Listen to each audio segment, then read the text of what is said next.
Hello, BookTube. I thought I'd do a January wrap up. Got a little bit of reading done. It's usually a pretty busy month for me. We prepare budgets and all that for the library. But I did get some reading in, so I thought I'd go through that a little bit. The first thing, well, these aren't in order that I read them. This is an old volume from the 1920s, The Springtide of Life, Poems of Childhood by Algernon Charles Swinburne, and it's illustrated by Arthur Rackham. And I was inspired to read this because Sean D. Standfast, new channel, he has a whole bunch of this Swinburne stuff, and I know I've read them before. I don't quite remember much about when I read them. These, of course, like the title says, are all about childhood. There's a list of the plates. I had originally picked this up because of the plates. I just thought they were beautiful. I'm a Arthur Rackham fan. And so I decided, well, after I watched Sean do his video, I said, well, I need to go and go ahead and read this. I've got it downstairs. And I'll tell you, it was a strange experience. The poetry was good, but I thought it had a dark undercurrent, sort of despair, and I could never quite figure out. He was focused on a little boy that was 7 for part of it, and then 8 or 9, and things got a little repetitious. There seemed to be some sort of cycle going on. I didn't really have an introduction in this book. And I found it made me unsettled when I was reading it, and I never did figure out if maybe the boy had died or been taken away from him, or I know he has a rather chaotic. He had a rather chaotic life. I don't know a great amount about him, but so I'm glad I read it. I don't think I'd ever read it again. I'll keep it for the illustrations, and yeah, it was rather odd read for me. So as a palate cleanser, I went straight to something I'm comfortable with, and that's Clive Cussler and Robin Bursell, Pirate, a Sam and Remy Fargo adventure. There's Mr. Cussler. I like the Sam and Remy Fargo adventures. They're a husband and wife team of treasure hunters. So I like this series, the newer books, and I like the Isaac Bells, which take place at the turn of the last century when all the new technologies coming in and stuff. So, but in this one, it's all about a King John loses a treasure, or has a treasure hidden because he's dying, and he doesn't want all the other kings coming after his son because of the money. Betrayals, all this through history. One family's protecting the treasure, and then a descendant of the bad guys is trying to get a treasure map, and then the adventures ensue. Great fun. If you're a Cussler fan, a thriller fan, good stuff. I always can. I'm not as big on like the Numa files or the Oregon files or the that side. I like the Dirt Pit stuff, and I like Isaac Bell and Sam and Remy Fargo. So then I finished volume 3 of Dumas Malloy's Jefferson and the Ordeal of Liberty. This is right before he becomes president. Towards the end of the book, they really do some heavy coverage of the campaigning, if you can call it that. Things were a little different back then. And of 1800. We think we got it bad now. These guys were something. There's one thing in there that the Federalists made the sedition laws under John Adams, alien and sedition laws, and where you couldn't badmouth the president or government. Our country would shut down if you couldn't do that. But the Vermont senator, of course, they couldn't do anything if you did it while you were in the legislature. The Vermont senator really made the Federalists mad, and one of them took after him with a cane, but he picked up a fireplace poker and gave as good as he got. But later, when he was on the campaign trail, they had him arrested for just saying campaign stuff like, choose me, I'm better than those guys, the basics, you know. But the Vermonters re-elected him while he was in prison. So, shows you that some of this stuff isn't new. There's intense party divisions. We act like this is something. This is what history does for you. Teaches you to put things in perspective. So, as long as we don't have anybody in Congress or Senate, or the Senate, the House of Representatives or the Senate, beating the tar out of each other with a cane, all will be well. Then I read or reread The Art of the Publisher by Roberto Colasso. Took this out of the library. Enjoyed it very much.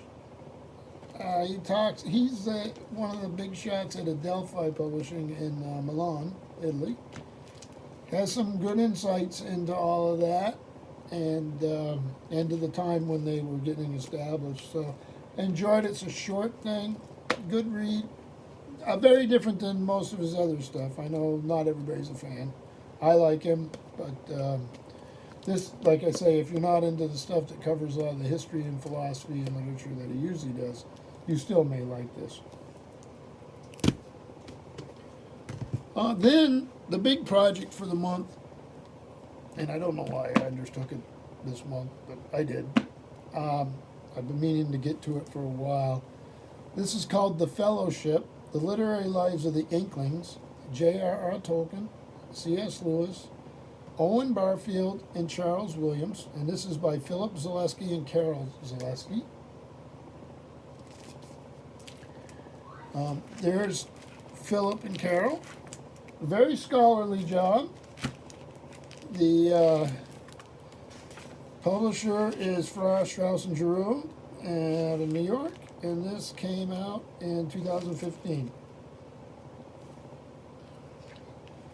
It's got photos.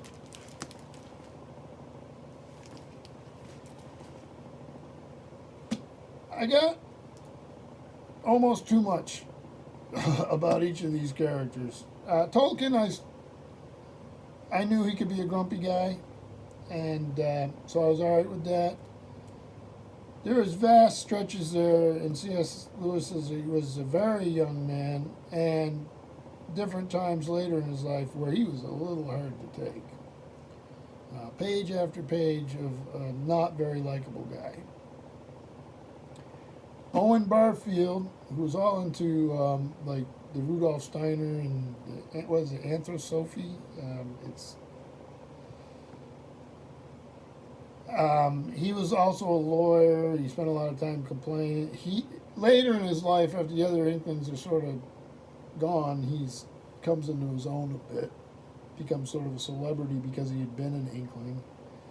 But I didn't really find him very likable, and with all these pages, folks aren't all that likable. It's a bit much. And Charles Williams, I just thought he was wacky. And I'm not sure we'd even talk about him today if he hadn't been one of the Inklings. So the Inklings were a literary group. It met a couple times a week, usually once at the Bird and Baby, like a pub. And then they'd also meet at Lewis's room at Magdalen College, and they'd discuss literature. They were all into, some people call them the Oxford Christians. They were resistant to some of the notions that were happening in literary departments then. Some of the changes, they weren't really into the whole new movements, the new types of criticism. They believed they saw value in fantasy. They saw value in the northern mythologies, Icelandic sagas, the German stories, that sort of thing. They would read to each other from their works. They competed with each other, but they also supported each other. So it was a fascinating story, well told. The characters, like any character in life, so that may just be that they've done a really good job drawing these characters, and they do it. They come across very three-dimensional, so I'll give them that. But boy, spending this much time with them, they were interesting. They each had their own thing, even though they were considered a group. That may be overstating things. Because of it, I've read a ton of Tolkien, and I like Tolkien. I've read some C.S. Lewis that I like and some that I don't. I thought, well, there's one I haven't read, and we had it at the library, and this is The Problem of Pain, C.S. Lewis, right here. It's an older copy, 1948, the Macmillan Company. Tedious. Arguing from a conclusion constantly, and that's fine. Doesn't disagree with everything, and certainly didn't agree with everything. And but I think the problem where it really fell apart, and I don't think it needed to even be included, except for as an aside where you would have just said we don't know, and that was this section here, animal pain. And he goes into all this elaborate detail about why they're automatons. I don't think science would agree with anything he says in this thing. He comes across as pretty dislikable and not very observant, and all to argue about something that he could have just avoided. I don't understand why he did it. It weakened his whole argument. And really is off-putting to I would think, a present-day reader. I mean, we know that a lot of what he's saying here just isn't true. There's been so much scientific study of it that they're not automatons. They're not mindless little robots. They do feel pain, and he even argues with that. So it really just a book that I was already struggling with a bit, the arguments. Not even that I disagreed with where he wanted to go. I just wasn't all that impressed with how he got there. And he's an amateur. He's not a professional theologian. And he was speaking to folks in his day in a certain social setting. And I just think it fell really short. I know it's got a tremendous reputation, and that's fine. But the animal part, I actually would, and most of the other stuff I would just let go. If it's your thing, that's fine. But the animal pain part I just found to be ridiculous. So, not a bad month, and it's not bad to have books that you don't always see eye to eye with.